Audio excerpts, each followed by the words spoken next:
അസ്സാം വലൈക്കും. ഈ താജ്മഹലിൻ്റെ ഫോട്ടോ ഒക്കെ കാണുമ്പോൾ നിങ്ങൾ വിചാരിക്കുന്നുണ്ടാവൂലേ ഞാൻ ഇപ്പോൾ ഡൽഹിയിൽ പോയി താജ്മഹലിൻ്റെ ഫോട്ടോ ഒക്കെ എടുത്തേക്കാണ്, വീഡിയോ ഒക്കെ എടുത്തിരിക്കുകയാണ്. അല്ല കേട്ടോ, ഞാൻ ഡൽഹിയിൽ പോയിട്ടുമില്ല, താജ്മഹൽ ഇതുവരെ കണ്ടിട്ടുമില്ല കേട്ടോ. അതൊരു വലിയ ഒരു വിഷമമാണ് താജ്മഹൽ കാണാൻ പറ്റാത്തതിൽ. കാരണം നമ്മുടെ ഇന്ത്യയിൽ തന്നെയുള്ള ഒരു എന്താ പറയുക, അത്ഭുത കൊട്ടാരം, മാർബിൾ കൊട്ടാരം, പ്രണയത്തിൻ്റെ സൗധം എന്നൊക്കെ പറയാവുന്ന ഈ സംഭവം കാണാൻ പറ്റാത്തതിൽ വല്ല വിഷമമുണ്ട്. പക്ഷെ ഒരു ദിവസം പോകണം, പോകാൻ പറ്റാത്തത്ര ദൂരത്തൊന്നുമല്ല. അപ്പോൾ ഇതിനെക്കുറിച്ച് ഞാൻ കുറച്ച് വായിച്ചു, കുറച്ച് കൂടുതൽ വിശേഷങ്ങളൊക്കെ അറിഞ്ഞപ്പോൾ നിങ്ങളുമായിട്ടൊന്ന് ഷെയർ ചെയ്യണമെന്ന് തോന്നിയതുകൊണ്ട് ഈ വീഡിയോ ചെയ്യുന്നതാണ് കേട്ടോ. അപ്പോൾ നമുക്കൊക്കെ അറിയാം, ഇത് ഷാജഹാൻ ചക്രവർത്തി മുംതാസിന് വേണ്ടിയിട്ട് പണിതതാണ്. അപ്പോൾ നമ്മളെല്ലാവരും വിജയിച്ചിരിക്കുമ്പോഴാണ് ഓരോന്ന് പണിയിന് കൊടുക്കുന്നതെങ്കിൽ ഷാജഹാൻ അത് പ്രിയപ്പെട്ട പത്നി മരിച്ചതിന് ശേഷം ഓർമ്മയ്ക്കായിട്ട് പണിതതാണ് കേട്ടോ. മൂന്നാമത്തെ ഭാര്യയായിരുന്നു മുംതാസ്. മുംതാസിൻ്റെ 14ാമത്തെ പ്രസവത്തിൽ ആണ് മുംതാസ് മരിക്കുന്നത്. അപ്പോൾ അതീവ വിഷമത്തിലായിരുന്ന ഷാജഹാൻ ചക്രവർത്തി പണിതതാണ്. അപ്പോൾ ഇത് സ്ഥിതി ചെയ്യുന്നത് നമുക്കറിയാലോ, ഇന്ത്യയിൽ തന്നെ ഉത്തർപ്രദേശ് സംസ്ഥാനത്തിലെ ആഗ്ര നഗരത്തിലാണ്. അപ്പോൾ യമുനാ നദിയുടെ തീരത്ത് ഇങ്ങനെ നിലകൊള്ളുന്ന ഒരു എന്താ പറയുക, ഒരു ലോകത്തിന് തന്നെ അഭിമാനമായ മാർബിൾ കൊട്ടാരമാണ് കേട്ടോ. മുഗൾ ചക്രവർത്തിയായിരുന്നു നമ്മുടെ ഷാജഹാൻ ചക്രവർത്തി. ഷാജഹാൻ ചക്രവർത്തിയുടെ ഏറ്റവും പ്രിയപ്പെട്ട പത്നിയായിരുന്നു മുംതാസ് മഹൽ കേട്ടോ. മുംതാസ് മഹലിൻ്റെ വേറൊരു പേരാണ്, ഞാൻ ആദ്യത്തെ പേരാണോ എന്നറിയില്ല, അർജുമന്ത് ബാനു ബീഗം എന്നായിരുന്നു. ഭയങ്കര സൗന്ദര്യമായിരുന്നു കേട്ടോ മുംതാസിനെ. അതുപോലെ തന്നെ ബുദ്ധിമതിയും കൂടി ആയിരുന്നു. ഷാജഹാൻ ചക്രവർത്തിയുടെ ജീവിതത്തിൽ തന്നെ വളരെ മാറ്റങ്ങൾ കൊണ്ടുവരാനും സ്നേഹവും പ്രണയവും ഒക്കെ നൽകിയിരുന്ന ഒരു ഭാര്യയായിരുന്നു. ഒരു ഇഷ്ടവും സ്നേഹവും ഒക്കെ അവർ തമ്മിലുണ്ടായിരുന്നിരിക്കണം. അതായിരിക്കുമല്ലോ മരണശേഷവും ഇത്ര എന്താ പറയുക അല്ലേ, പ്രണയത്തിൻ്റെ ഒരു സൗധം തന്നെ അങ്ങ് പണിതിട്ടത്. മുംതാസിന് വേണ്ടിയിട്ടുള്ള ഈ പ്രണയ സൗധം പണി കഴിപ്പിക്കാൻ 22 വർഷം വേണ്ടി വന്നു കേട്ടോ. 1632 മുതൽ 1653 വരെയായിരുന്നു ഇതിൻ്റെ സമയം, ഇത് പണി കഴിഞ്ഞ് വരാനായിട്ട്. ഒരു 20,000-ത്തിലധികം കലാകാരന്മാർ ശില്പികളൊക്കെ ഇതിൽ പങ്കെടുത്തു എന്നാണ് നമുക്ക് ഏകദേശം ഒരു കണക്ക്. അതുപോലെ വെളുത്ത മാർബിൾ കല്ലായിരുന്നു കേട്ടോ ഇതിന് യൂസ് ചെയ്തിരുന്നത്. സൂര്യപ്രകാശത്തിനനുസരിച്ച് നിറം മാറാനൊക്കെ ഇതിന് പറ്റുമായിരുന്നു. എന്താണെന്ന് വെച്ചാൽ പകൽ വെള്ളയായിട്ട്, വൈകുന്നേരങ്ങൾ സ്വർണ്ണ നിറമായിട്ട്, ചന്ദ്രപ്രകാശത്തിൽ മൃദുവായ നീല നിറമായിട്ടൊക്കെ ഇതിന് കാണാൻ പറ്റും. അപ്പോൾ അതൊക്കെ പോയവർക്ക് മനസ്സിലാവും കേട്ടോ. നമ്മൾ പോയിട്ടില്ല, നമുക്ക് എന്താ പറയുക, കേട്ടറിവും വായിച്ചറിവും മാത്രമേ ഉള്ളൂ. പോകണം എന്ന് ആഗ്രഹമുണ്ട്. കാരണം ഇത്രയും നല്ല ഒരു പ്രണയ സൗധം, അവരുടെ പ്രണയത്തിൻ്റെ എന്താ പറയുക, ഒരു അലയാണ് ഇപ്പോൾ അവിടെ പോകുന്ന പ്രണയ ജോഡികളൊക്കെ ആസ്വദിക്കുന്നത് നമുക്കറിയാം. അപ്പോൾ നമ്മൾ പ്രണയിക്കാൻ വേണ്ടിയിട്ട് പോകണ്ട, നമുക്കൊന്ന് കാണാമല്ലോ, നമ്മുടെ ഒരു ലോകാത്ഭുതമാണല്ലോ എന്നുള്ള നിലക്ക് നമുക്ക് കാണാം. പ്രണയിക്കണമെന്നൊന്നുമില്ല കേട്ടോ അതിൽ പോകണം എന്നുള്ളവർക്ക്. പ്രണയം മനസ്സിലുള്ളവർക്ക് എല്ലാവർക്കും അതിൽ പോവാം, അവിടെ പോവാം, കാണാം. പ്രണയം മനസ്സിലില്ലാത്തവർ എന്ത് ചെയ്യുമെന്ന് കമൻ്റ് ഇടണ്ട, അവർക്കും പോവാം കേട്ടോ. അപ്പോൾ നമ്മൾ ഈ താജ്മഹലിൻ്റെ മധ്യഭാഗത്തായിട്ട് മുംതാസിൻ്റെയും ഷാജഹാൻ്റെയും ശവകുടീരങ്ങളുണ്ട് കേട്ടോ. ചുറ്റും ഈ മനോഹരമായ ഉദ്യാനങ്ങളും കുളങ്ങളും അതൊക്കെ വെച്ചിട്ട് ഇങ്ങനെ ഭംഗിയാലാണ് കേട്ടോ അതിന് ചുറ്റും പണിതിരിക്കുന്നത്. അപ്പോൾ ഈ ഭൂചലനമൊക്കെ ഉണ്ടായാലും ഭൂമി കുലുക്കമൊക്കെ ഇല്ലേ, അതൊന്നും അകത്തേക്ക് വരില്ല. അതുകൊണ്ട് അല്പം ഇങ്ങനെ ചായ്ച്ചൊക്കെയാണ് നിർമ്മിച്ചിരിക്കുന്നതെന്നാണ് നമുക്ക് അറിവ് ഉള്ളത് കേട്ടോ.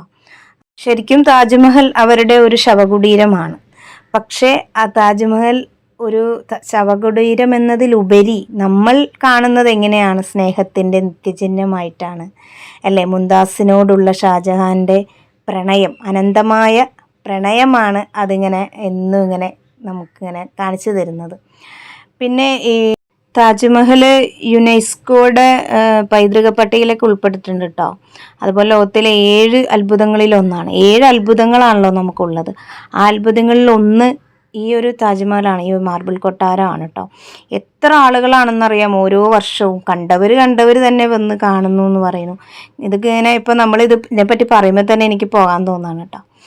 ഞാനിതിനെപ്പറ്റി പറയാൻ തന്നെ കാരണം അതാണ്. ഞാൻ എപ്പോഴും ഈ എന്താ പറയുക, ചെടികളും പൂക്കളും കിച്ചണിലെ കാര്യങ്ങളൊക്കെ അല്ലേ പറയാറ്. അപ്പം ഇതും ഒന്ന് പറയാമെന്ന് വിചാരിച്ചു. ഇനിയിപ്പോൾ പോയി വന്നിട്ട് ഇതിനേക്കാട്ടിലും കൂടുതൽ പറയാം, കാരണം പറഞ്ഞാലും തീരില്ലാത്ത ഒരു സംഭവമാണ് ഇത്. താജ്മഹൽ മുംതസിനോടുള്ള സ്നേഹവും പ്രണയവും മാത്രമുള്ള പ്രതീകം മാത്രമല്ല കേട്ടോ, അത് കാലം താണ്ടിയ ഒരു ശാശ്വത സ്മാരകവും കൂടിയാണ്. കാരണം ഒരുപാട് ആളുകൾ കണ്ട് വീണ്ടും കണ്ട് അതൊരു ശാശ്വത സ്മാരകമായി മാറിയ ഒരു അത്ഭുത കൊട്ടാരവും കൂടിയാണ് കേട്ടോ. ഇതിൻ്റെ പ്രത്യേകത എന്ന് പറഞ്ഞു കഴിഞ്ഞിട്ട്, ഇത് താജ്മഹലിൻ്റെ രൂപകൽപ്പനയ്ക്ക് പോലും അത്ഭുതങ്ങളുണ്ട്. എന്താ വെച്ചാൽ മധ്യത്തിൽ വലിയ ഒരു കുംഭമാണ്, ഒരു സ്തൂപം പോലെയുണ്ട്, ചുറ്റും 4 മിനാറുകളാണ്. പിന്നെ എന്താ പറയുക, വൈകുന്നേരം കളറ് മാറുന്നു, ഞാൻ പറഞ്ഞല്ലോ, നിറം വെള്ളയും മാറി അങ്ങനെ മാറി വരുന്ന ഒരു മുൻപിൽ തന്നെ മനോഹരമായൊരു ചർബാട് ശൈലിയിലുള്ളൊരു തോട്ടമുണ്ട്. ഇത് മനസ്സിന് നമ്മളെ എന്താ പറയുക, കുളിർമയാകാനും പ്രണയമില്ലാത്തവർക്കും പ്രണയം വരാനൊക്കെ ഉള്ള കലാകാരൻ അല്ലെങ്കിൽ പോലും കലാഹൃദയം വരുത്താനും പറ്റിയ ഉദ്യാനങ്ങൾ എന്നാണ് ഇതിനെ നമ്മൾ ഇത് വായിച്ചറിയുമ്പോൾ നമുക്ക് മനസ്സിലാവുന്നത് കേട്ടോ. അപ്പോൾ ഇത് അത്രയും നല്ല മനസ്സിൽ കലാബോധമുള്ള കലാകാരന്മാരാണിത് പണിതത് കേട്ടോ. വെറുതെ ഉള്ള ആൾക്കാരൊന്നും അല്ല പണിതത്. എന്താ പറയുക, 20,000 തൊഴിലാളികളും നല്ല കലാകാരന്മാരായ തൊഴിലാളികളാണ് ശില്പികളായി വന്നത്. അതും 22 വർഷം എടുത്തുകൊണ്ടാണ് അത് പണിത് തീർത്തത്. അതുകൊണ്ട് തന്നെ ആ ഒരു താജ്മഹലിന് അവരുടെ കഴിവുകളും അവരുടെ കലാബോധവും ഒരുപാടുണ്ടായിരുന്നു. താജ്മഹലിൻ്റെ മറ്റൊരു അത്ഭുതം തന്നെ അതിൽ നിന്ന് നമുക്ക് അറിയാൻ സാധിക്കും. അതിൻ്റെ എല്ലാ വർഷവും താജ്മഹലിൻ്റെ മറ്റൊരു അത്ഭുതമാണെന്ന് തന്നെ പറയാം, അതിൻ്റെ സമത്വം. അത് സമത്വമാണത്. അതുപോലെ തന്നെ ഇടതുവശവും വലതുവശവും മുന്നിലും പിന്നിലും എല്ലാം ഒരേ രൂപത്തിലാണ്. ഒരു വശത്ത് പള്ളി, മറ്റു വശത്ത് അതിൻ്റെ പ്രതിബിംബമായ കെട്ടിടം. എന്താ പറയുക, ഇത്രയും കലാകാരന്മാരായ ശില്പികളുടെ മികവ് അതിൽ നമുക്ക് കാണാൻ പറ്റും. അതുപോലെ തന്നെ താജ്മഹലിൽ ഉപയോഗിച്ചിരിക്കുന്ന അലങ്കാര പ്രവർത്തനം പിയത്രാദൂര എന്ന രീതിയിലാണ്. ഈ മാർബിളിൻ്റെ മേൽ ചെറുതായി കല്ലുകൾ കുത്തിയിട്ടിട്ട് പുഷ്പങ്ങൾ, ആലേഖനം തുടങ്ങിയ ഒക്കെ ചേർത്ത് പണിത കലാരൂപം. അത് ഇന്നും മായാതെ നിൽക്കുന്നു എന്നുള്ളതാണ് അതിൻ്റെ പ്രത്യേകത. ഈ പ്രവേശനവാതിലുകളിലും അതുപോലെ ഇതിൻ്റെ സ്തൂപം ഉണ്ടല്ലോ, അതിൻ്റെ ചുറ്റുമുള്ള ഭാഗങ്ങളിലും ഖുർആൻ വചനങ്ങൾ ഒക്കെ കുത്തിവെച്ചിട്ടുണ്ട്. ആ വാചകങ്ങളുടെ വലുപ്പം ദൂരം അനുസരിച്ച് മാറ്റിയിരിക്കുന്നതാണ്. അതുകൊണ്ട് എവിടെ നിന്നും ഏത് രീതിയിൽ നോക്കിയാലും അത് ഒരുപോലെ വായിക്കാൻ പറ്റും.